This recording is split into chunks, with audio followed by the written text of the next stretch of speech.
Okay, we're going off script for this one, because, wow, okay, when I was writing the script, which was the day after I released the What If, I was at 10 likes, which doubled the request, and now I'm at 25 likes, and over 300 views, which for me is really good. I mean, it's really no numbers, but for me, that's pretty amazing.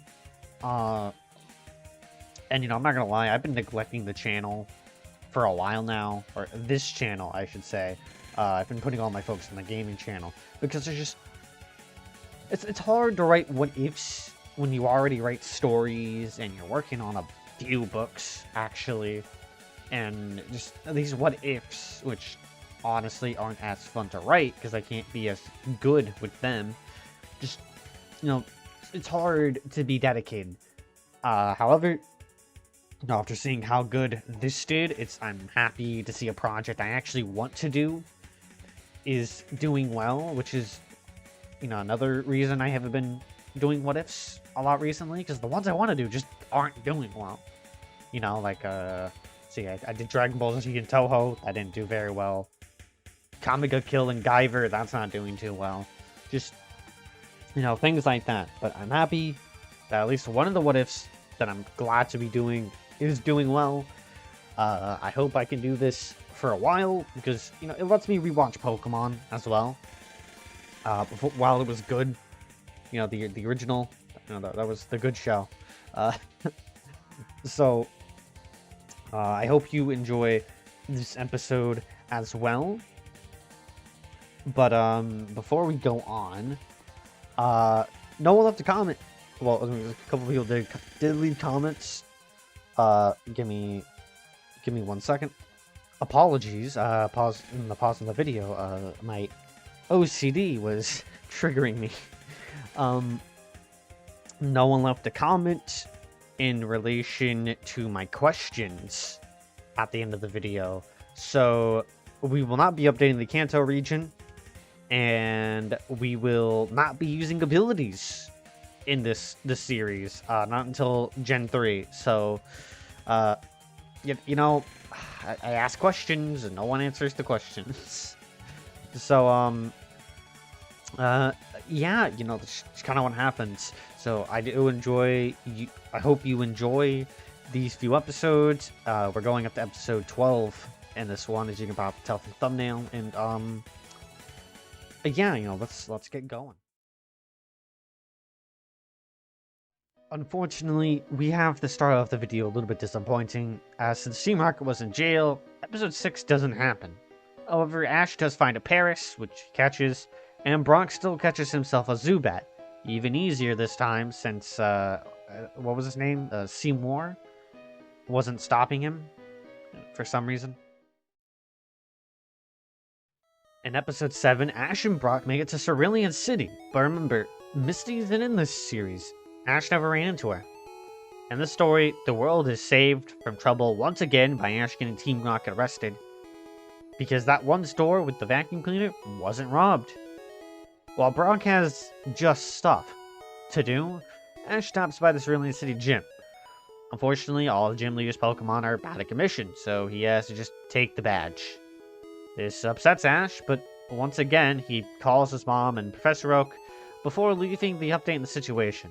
But besides that, nothing really comes out of this episode. It's really sad, because Ash wants to earn his gym badges, but nothing happens.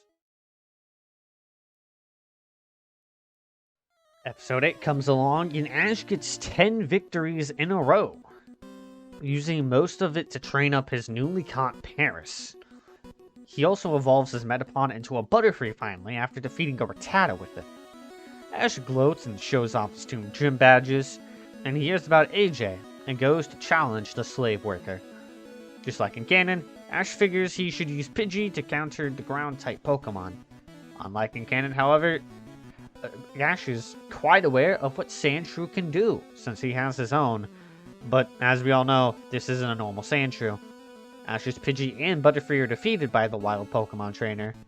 After arguing over his training methods, Ash leaves, because once again, unlike in canon, Team Rocket isn't here to make them friends. Team Rocket really changes a lot of things. Kind of like Misty, which We will get into Misty soon. Ugh, freaking Misty. Unlike in canon, he doesn't have a friendship with AJ, and it will remain that way because AJ doesn't have his 100th win to be happy about, and Ash doesn't particularly like his training methods. Once again, Misty prevents something from happening because Misty isn't here to yell and complain like she does in every episode. So Brock doesn't need to take a break.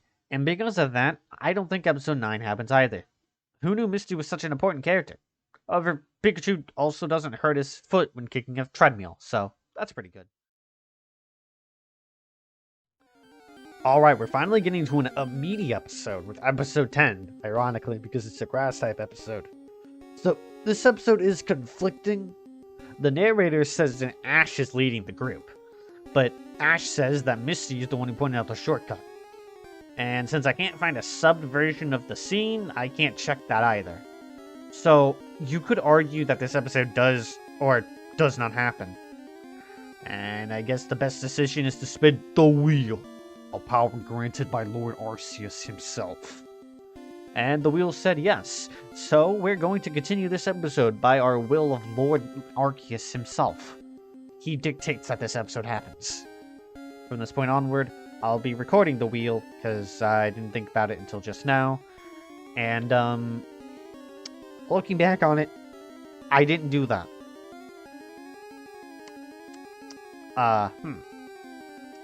Yeah, we'll just ignore that part of the script. Just move on. Ash continued on his way with Brock, completely lost as per normal. Ash finds an Oddish, and because the water type expert isn't trying to catch a grass type, Ash sends out his Pikachu to battle the Oddish. It only takes a Thunder Shot to weaken the grass type Pokemon, and Ash chucks the ball.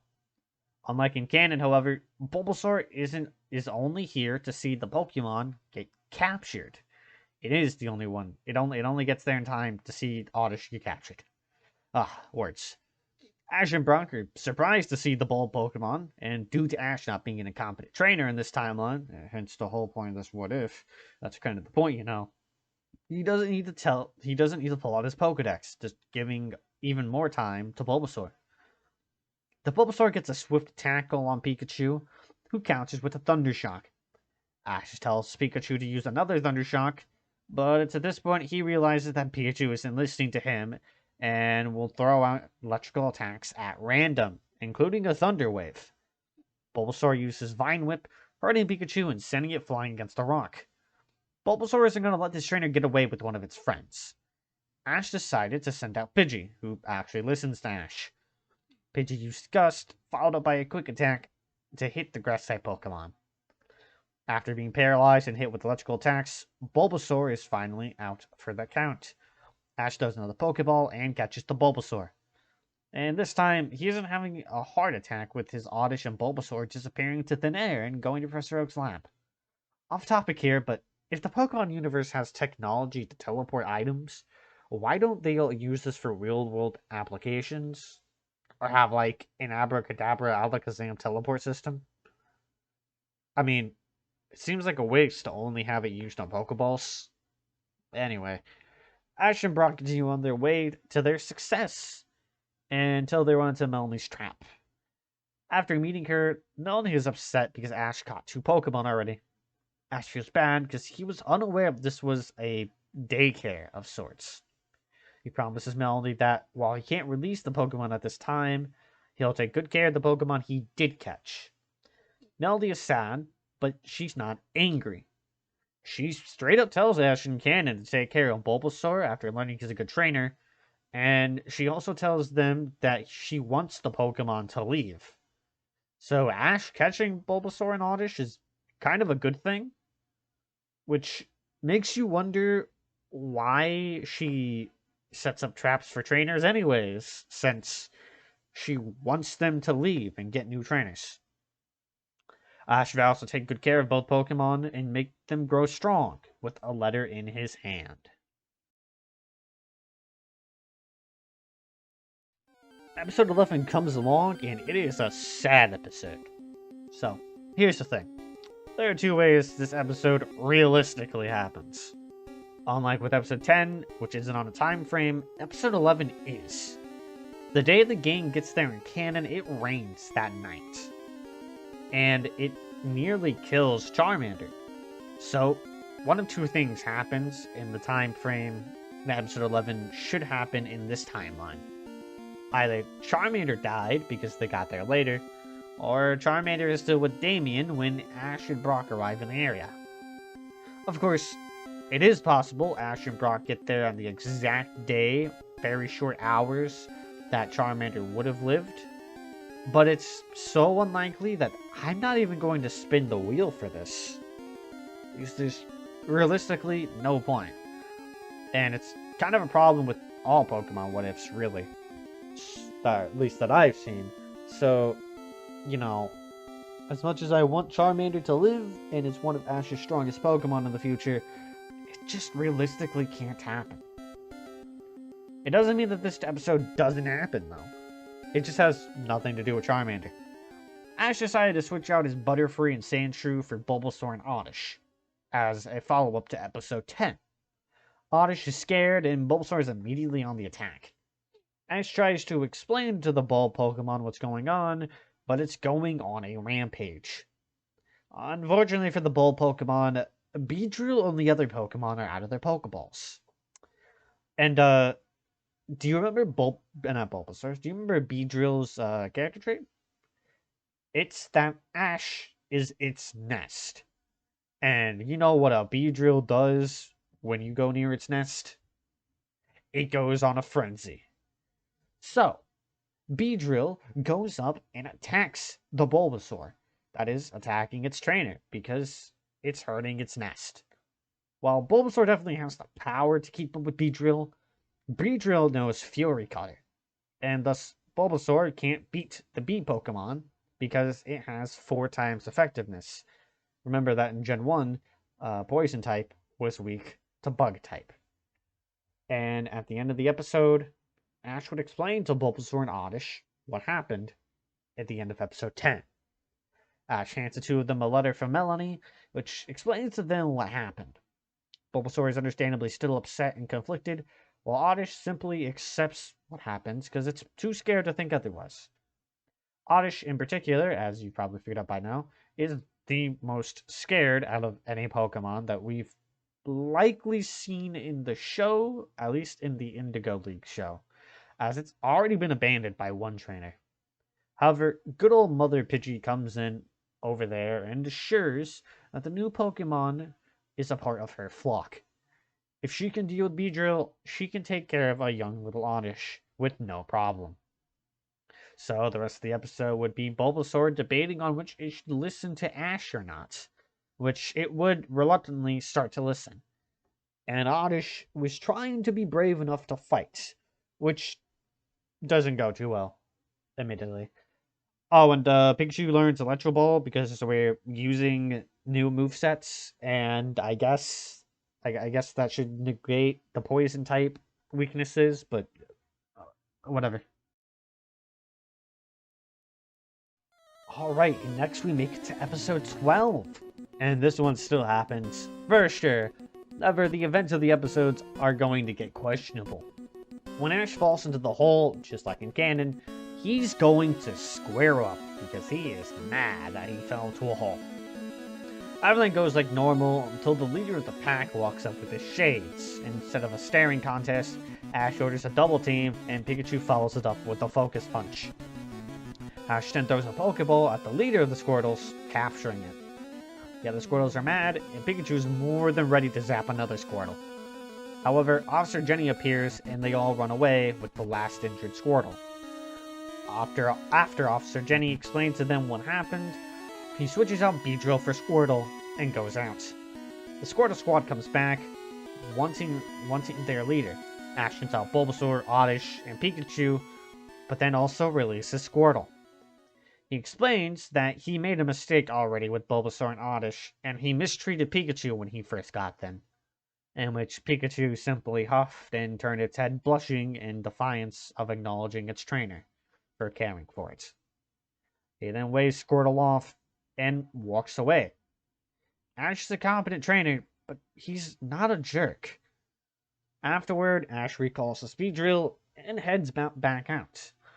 Little does he know, he's being followed. Alright, we're on episode 12, and I didn't think we'd make it this far in just 2 parts, to be honest.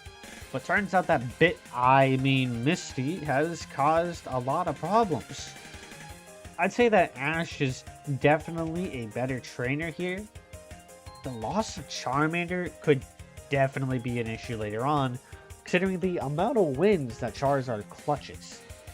But I guess we'll figure out what happens later on now, won't we? So I'm hoping this episode does at least half as well as episode 1, and I'm hoping that my obvious dislike of Misty doesn't shy people away, because yeah, I really don't like Misty. So on my Wattpad, which is the same name as my YouTube, SMTPZX, I'm working on a story called SMTPZX version, because I made Neptune version on the channel here. And I was like, why don't I do a story, right? A fanfic, because I like writing fanfics. And very clear, if you read that I do not like Misty. So yeah, I hope this what if does at least half as well. Like goal is 5 as per normal. And I guess today's question is, do you think Charmander should have lived? That's today's question. So, I'll catch you next time. Goodbye.